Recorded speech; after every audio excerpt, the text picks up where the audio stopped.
Think multitasking is the secret to productivity? Think again. It's the silent killer of focus and efficiency. If you're juggling tasks like a circus act, you should stop. If you're ready to transform chaos into clarity, I'm about to share with you my proven tactics to annihilate distractions and skyrocket productivity. Are you ready? Let's jump in. So somebody with ADHD with a fairly large e-commerce business, managing my distractions is incredibly important. And the first thing that I recommend that I do is honestly just limiting your activities to one at a time. It's so easy to multitask, answer one Slack while you're doing another thing, and then coming back, responding to another Slack, and it just results in chaos. There's so many distractions. You don't wind up doing anything well, and something always gets missed. To get things started, I want you to know that I make sure that I only do one task at a time. The next thing that I do is I try to leverage productivity tools. And I've made a great video on time management, which you can see in the description below, that integrates a little bit with the productivity tools. But the main thing that I like to do, because I block my time for particular tasks, is use a Pomodoro. So a Pomodoro is like a timer. I like a physical Pomodoro that I can put on my desk. About 30 minutes, 15 minutes, or an hour, whatever I kind of allot to that particular task. And I can see, like, while I'm working on it, how much time I have left before I get a break or before I can work on the next thing. And I know that I need to keep on trucking with whatever I'm doing until that timer goes off. I can't tell you exactly why it works, but makes it so that you know how much longer you have to work on your activity before you move to the next thing. And it works great for me. The next thing is a dedicated workspace. So if you work at home, you want to make sure that you have a desk specifically for work. Your brain, or my brain, has a really difficult time determining, hey, I'm at home, I'm hanging out, I can watch TV, or I can watch Netflix, or I can watch a movie, or, go run by the kitchen and grab a bite to eat. If you're working where you play, your brain will not play nice with you. You're sending in mixed signals. So make sure you set up a desk or a workspace specifically for when you're in work mode. Then you don't have these like internal battles. The other thing, when you get to your desk in the morning, whether it's at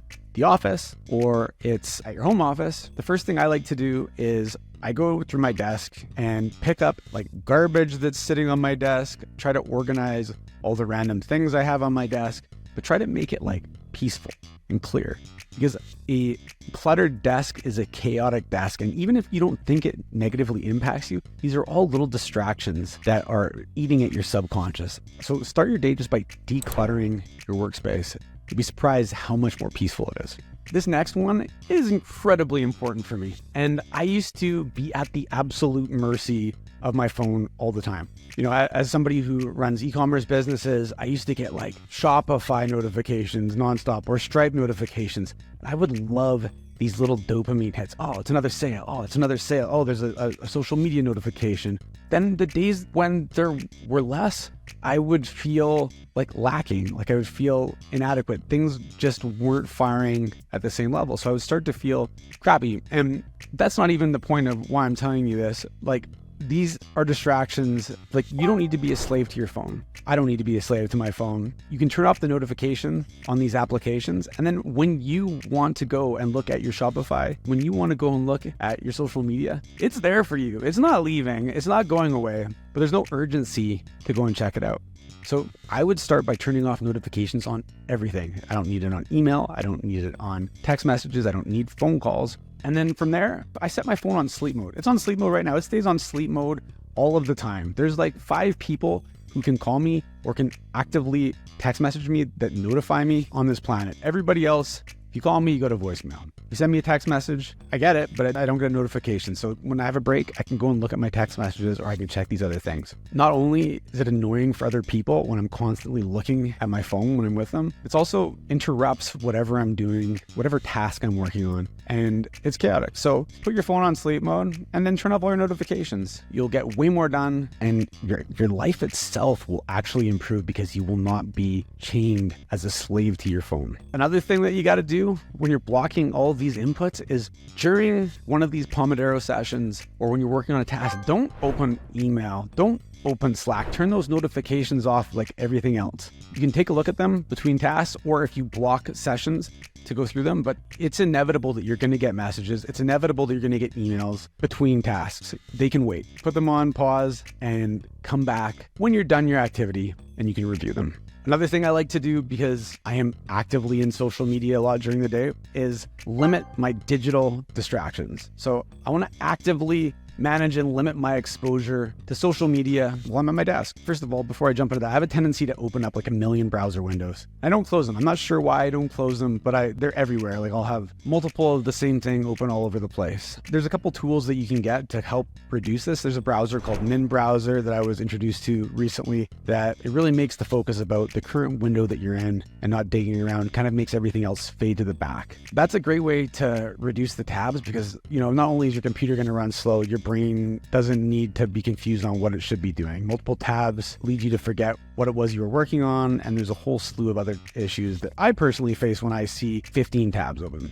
The next thing is I work inside of Facebook ads quite a bit. If I got to go to Facebook ads, I have this hundreds of hours I probably lost to this, but go to Facebook with intentions of going to the ads manager, and the first thing that I see at the top is something interesting. And 5 minutes go by, 10 minutes go by, I'm like, what did I come here for? The easy solution for somebody that uses Ads Manager is just get the URL for Ads Manager and just go straight there. Don't go through Facebook. If that is a problem for you and you're looking at it on your phone a lot, or you want to be more, whether it's more present in the current task that you're doing or more present when you're at home, there's an app called the Freedom app. I think it's a few bucks a month, and you can set up different block lists for different social media sites, for different websites. Whatever your poison is, you can essentially give yourself windows where you just can't access those tools. You just can't access those websites. This is great, especially if you're about to go and do a Pomodoro session. Go lock it down for whatever period that you're going to be doing the Pomodoro session for. And then even if you get tempted to go and do it, you're not going to be able to access those sites. The next thing that I like to do is kind of how I also track the activities or tasks that I have to do for other people or deadlines and stuff like that, is take an old-fashioned notebook, tactile with an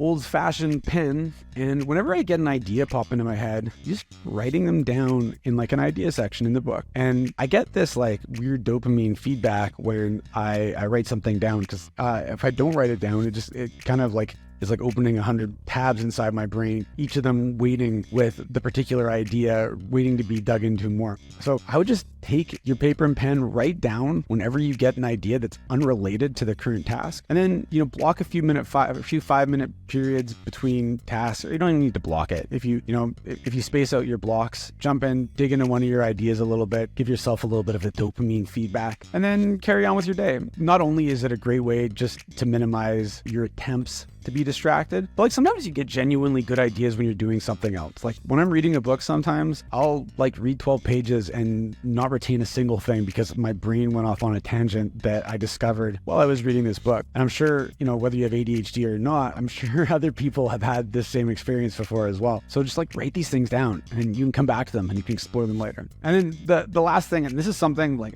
I still struggle with this, but I find that my overall output is way better when I just take a break, man. Like, it's so easy when you're in the zone to just keep working on whatever it is you're working on and plow through. But at the end of the day, the quality of work that you're able to do when you don't take breaks is considerably lower the longer you sit at your desk. The longer you sit at your desk, the more likely you are to make mistakes, the more likely you are to get distracted, and the more likely you are to just waste time. There's something called Parkinson's Law, which is work occupies the time which you allow it to. So basically, if you give yourself 8 hours to do a very particular task, you will probably spend all 8 hours doing it. If you give yourself 1 hour to do it, you'll probably do it in that 1 hour period. So there are no excuses for not taking a break, because anything you're doing that's dragging on that long that you can't get up and give your body a little movement, it's probably something you're limiting based on your actions. If you like this video and you want to learn more about the time management stuff that I talked about in this video, there's a link up here to my time